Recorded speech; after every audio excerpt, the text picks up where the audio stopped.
a budget katana that's not made in Longchuan, China. Hello, this is Kyle, also known as AlienTude, and today I'm going to be reviewing this Cloudhammer 51 CRV spring steel katana. Now this is going to be part 2 of my budget katana series. Right up front, this is not my sword. It is on loan to me from RVA Katana for the purposes of this review, and it actually has been to a couple other YouTubers, I believe. I know the last one, Ryan McLaughlin, actually did a stropping on the blade to bring its sharpness up a little bit. And looking at the sword, I can see some tatami stains and some other scuffs and scratches. So, you know, this one is not exactly representative of what you would get if you ordered it brand new.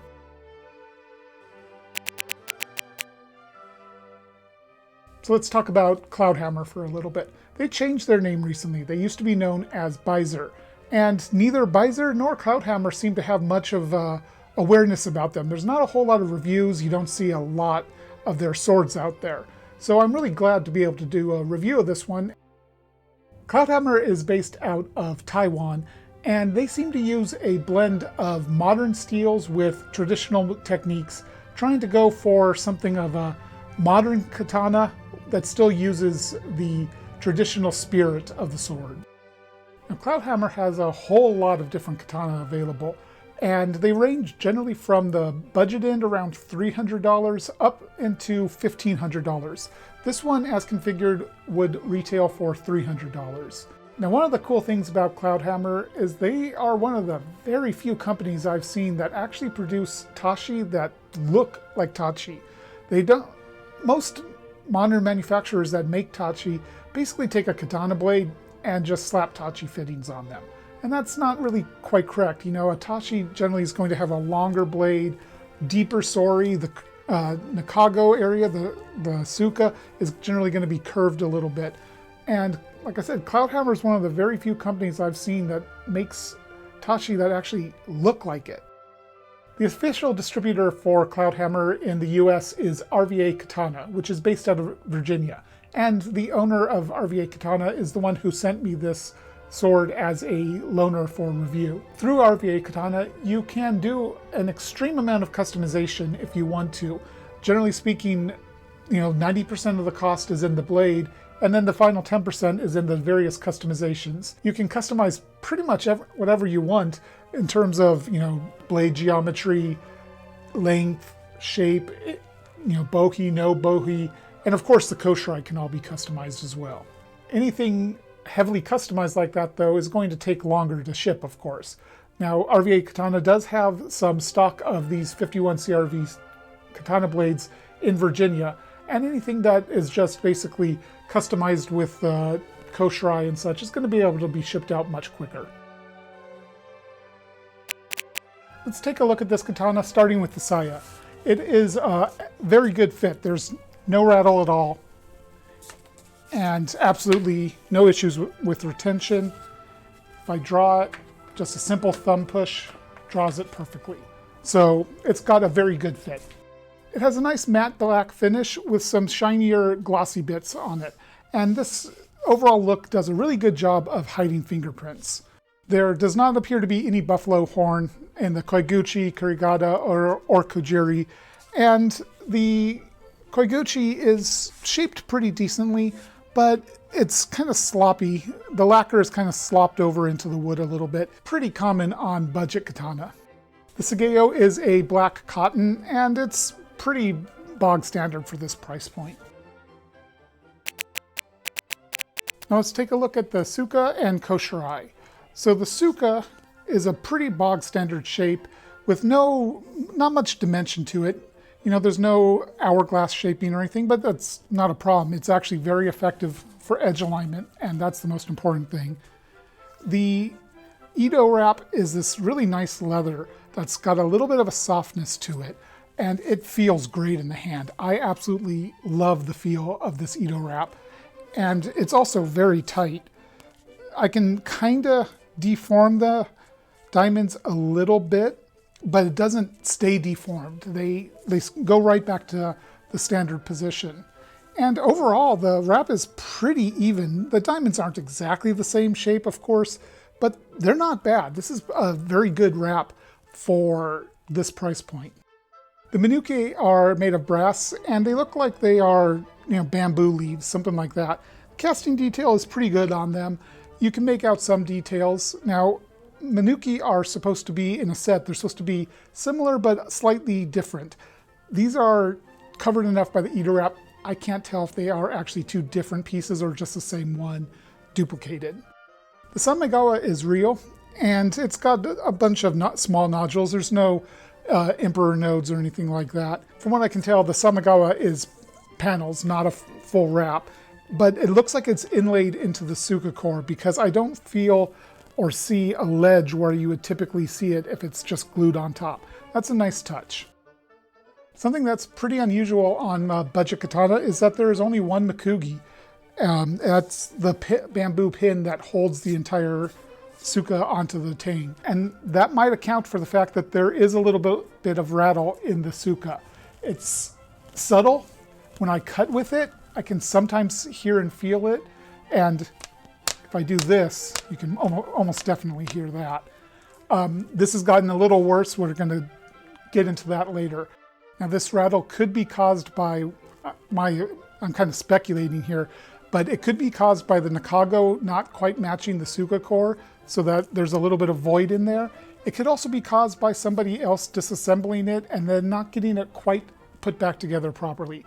My garage is an absolute disaster as I'm still getting moved in, so I don't have any workspace to disassemble it and take a look.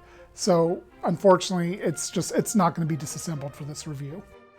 The Fuchi is brass and has this nice basket weave pattern on it, which I've seen on quite a few Longchuan katana brands. I believe Cloudhammer actually sources most of their fittings from China. The casting quality here kind of reinforces that. It's pretty much what I would consider pretty standard for Longchuan. Decent casting quality, but I can see the casting lines on the side on one side. And when you get really close up and look, the straight lines of the edges aren't particularly straight. But it's a budget katana. You're not expecting really high casting quality. The transitions from the Ito to the Fuchi on this side, there's a tiniest little ledge, and it's not a problem at all. But this side, there's a big ledge. Let me see if I can get that in the screen. If not, I'll have some close-ups for you. But this is not only is there a ledge here, but the Fuchi actually kind of bulges out a little bit in an irregular shaping, and this is actually sharp. When I've been swinging this sword, it's actually bit me a couple times, not actually to draw blood, but enough to be like, ow, that didn't feel good. And that's a problem. You really don't want your sword being uncomfortable for you to use. Your handle should be as comfortable as possible so that, you can do all the moves you want to do. So I find this ledge to be a pretty big oversight. I don't think it should have made it out like this. The Koshirae is much like the Fuchi in design, material, and casting quality. Just like the Fuchi, the casting quality is decent. The casting lines look like they've been cleaned up a little bit more, but when you get in close and look at the edges, you can see they kind of waver around a little bit. Again, not a problem. Luckily, the transitions to the Ito are pretty much perfect. This side, I don't even feel the transition. This one, there's a tiny bit of one, but it's not uncomfortable in the slightest. The Tsuba is iron, and it's got this nice Sakura pattern cut out of it, and I can say that they did a really, really good job smoothing out every single edge on this Tsuba. There is not a single hot spot anywhere. It feels really nice, actually. I could butt my hand up against it really hard, and it's not going to bite into the hand at all. The habaki is your bog standard Longchuan habaki, basically. It is a decent looking brass habaki. There's no flair to it, and the fit is okay at best. You can tell that it's not made for this blade, but it does the job. It's tight, it fits the saya very nicely, and that's good enough. One nice thing I can say also is that all the Koshirae are tight. There's no wiggle on any of them, not the habaki, Tsuba, Koshirae, Fuchi.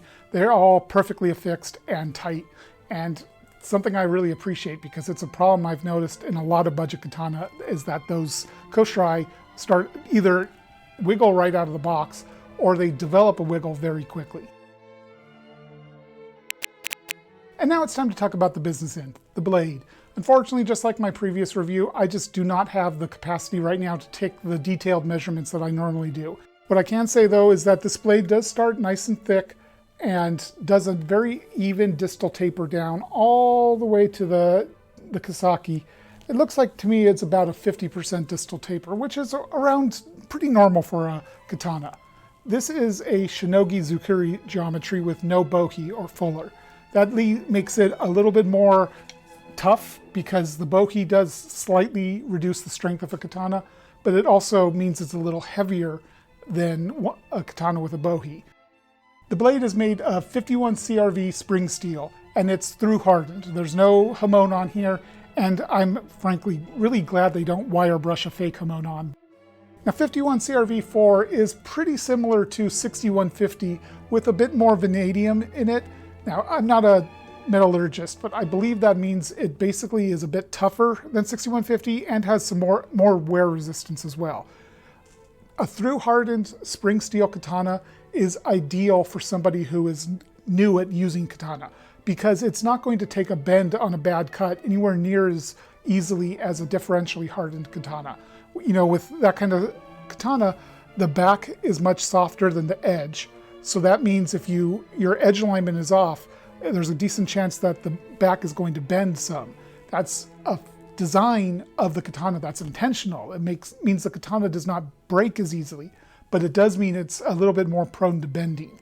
With a through-hardened spring steel katana, they really don't bend. They spring back to true, and they're just really good for beginners who aren't very good at edge alignment. You know, probably means it's pretty good for me because I'm still quite a novice at cutting.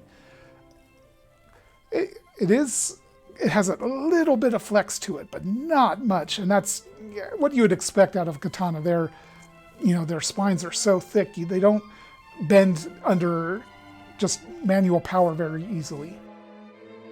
When you look down the planes of the blade, everything looks perfect. There's no rippling on the surface at all, and the Shinogi G here is just beautifully ground in, perfect geometry.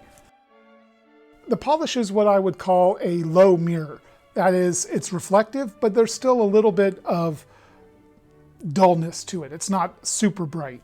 The Yokote is ornamental. There's no geometric change to the katana here. And the polish on the Kasaki itself is considerably lower than the rest of the blade, to the point where it actually looks a little off. It doesn't look quite right to me because it's such a different polish. I know on traditional Nihonto, the Kasaki polish takes a lot of time and effort, and it's done differently than you would find on budget katana. I don't mind it not being that much effort, but I think it would look better if it was just a little more care was put into the Kasaki. Now there are some surface mars across the blade. There's tatami stains, there's scratches, there's some traces of the stropping it was given. These are no big deal, at least to me. They just show signs of use. Let's take a look at some cutting footage, starting with water bottles at my old house.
and here's some pool noodles at the new house.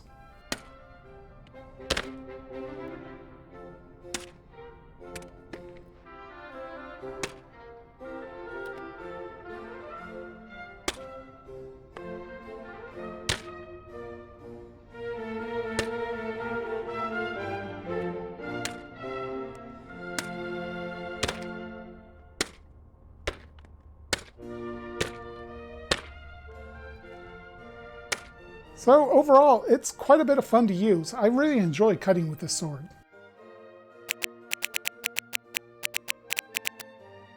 So this is something I don't do very often, but let's take a look at some edge retention and durability. First off, right now you can see it gets a little dull right around here, but overall it's pretty sharp. What I'm going to do now is test it on this palm tree. Now this palm tree is eventually going to come out, so I figured let's go ahead and whack the green fronds and branches off with the katana and see how it holds up and how the edge holds up. Now one important thing to note is that there's already a little bit of rattle in the hilt here. I don't know if you're going to hear that, but there's a little bit of rattle. So I want to see if it's going to get worse and also see how the edge holds up.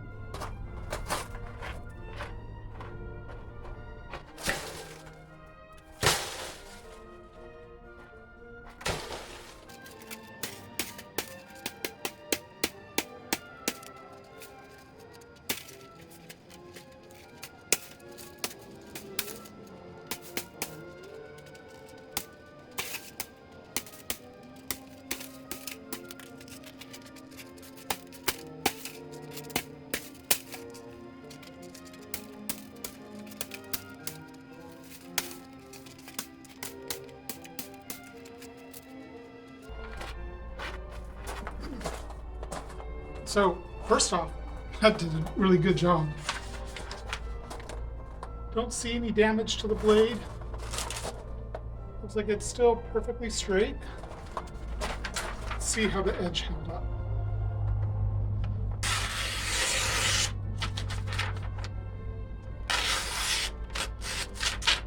Definitely a little dull, not a lot. If I just used towards the tip where I wasn't striking very often, still very clean. If I put it in a little bit, it starts tearing a little bit closer, little more than it was before. So it does seem to have taken a little bit of dulling right in, perhaps in this area.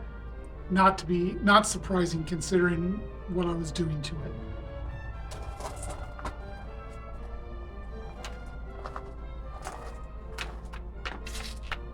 You can hear that rattle is definitely a little bit more noticeable now.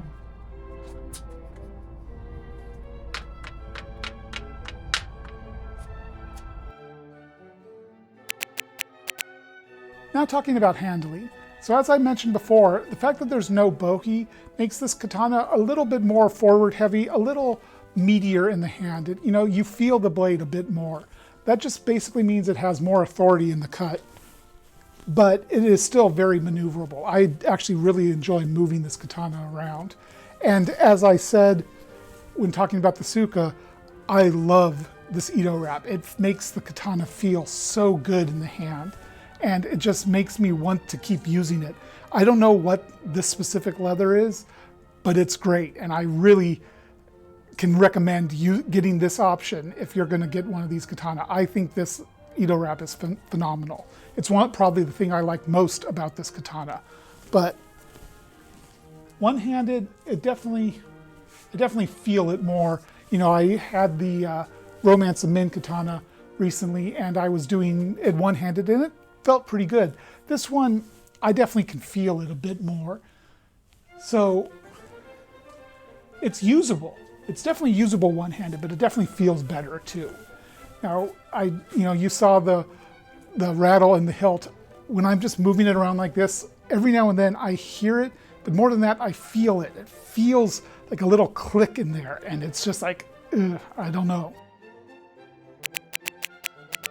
Let's talk about some areas that could be improved. I don't think it's going to be much of a surprise that when I say the fit of the Nakago to the Tsuka core. I don't know for sure that it came like this, slightly loose, but the fact that there's that rattle in the Tsuka really bothers me. And, you know, I wish it wasn't there. I think it should be improved. Again, huge disclaimer here, that might not be representative of what you would get if you ordered one of these. It could be that the previous different person disassembled it and just didn't get it put back together quite right. I don't know. I don't know how many people this has been to for different reviews, but I believe it's been to a couple. So it's possible it's developed that after use that it's not intended for. I don't know, but I think that's something that should be improved. Secondly, the fuchi, this ledge right here is really uncomfortable. I really don't like it. It bites into the hand, and it should not have made it through quality control. And then the last thing, which is incredibly minor, I would prefer a slightly higher polish on the Kasaki. It just looks a little weird to me compared to the low mirror polish of the rest of the blade. Again, very minor. And now it's time to talk bottom line. This katana retails for $300. Is it worth that price? Well, first off, it's a fun, effective cutter. So right off the bat, that's a big plus for it. There are some pretty serious flaws in my opinion. The ledge on the fuchi is pretty uncomfortable, and then the rattling in the Tsuka is something that is quite a concern for me. Now personally, I think that could probably be fixed pretty easily by disassembling it, maybe wrapping a little bit of cotton paper around the Nakago. I bet you that would tighten up the fit a little bit. But, you know, I have a lot of positive thoughts about this katana.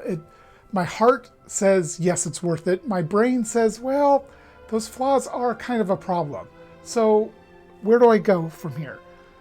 To me, I think it's just barely worth it because I just have a really positive feeling about it. Like I said, there's something about this katana that I just really enjoy using.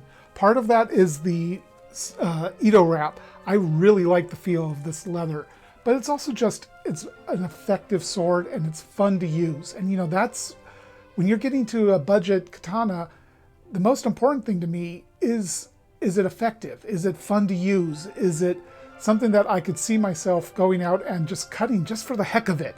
And yes, I could see myself doing that if this were my sword. It's obviously not. It's going to be moved on after this.